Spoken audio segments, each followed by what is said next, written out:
La grande particularité de la European Cyber Week, c'est effectivement d'être un événement mixte, à la fois une partie salon et puis bien entendu une partie congrès qui constitue l'ADN et le cœur même de la European Cyber Week, puisque la European Cyber Week a été fondée sur ce principe de congrès et de contenu scientifique de haut niveau.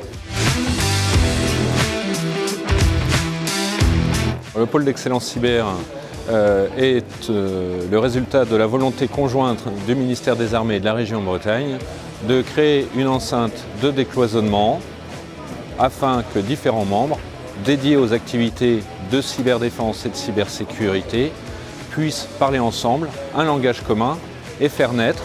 ensemble des initiatives, des travaux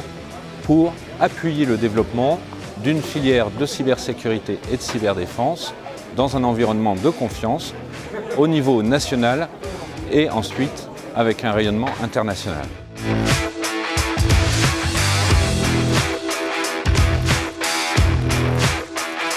Dans les points particulièrement marquants, je signale notamment la première édition du challenge IA et Cyber qui a été organisé et impulsé initialement par le ministère des Armées, par la DGA en particulier, et qui ensuite a été reprise et assumée de bout en bout et je dirais de main de maître par 4 de nos membres, 4 industriels, 2 grands groupes, 2 PME,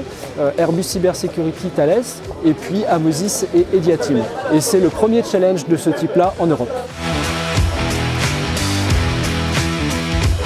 Nous pouvons être particulièrement satisfaits des différents dialogues auxquels nous avons pu assister à travers les échanges sur les différentes conférences de ce congrès, mais aussi sur toute l'activité qui a eu lieu sur nos espaces d'exposition et qui a permis à chacun d'échanger très largement, de manière très professionnelle, autour de l'innovation et des évolutions de la cyberdéfense et de la cybersécurité.